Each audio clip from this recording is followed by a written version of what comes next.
How to change language on Pinterest. Hello and welcome to Quick Guide.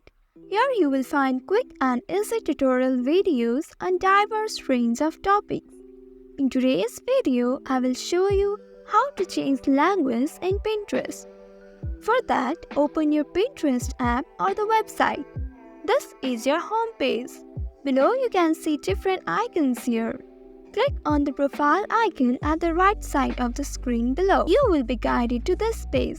Click on Settings icon at the top right corner of the screen. Then click on Settings. Here you can see different options.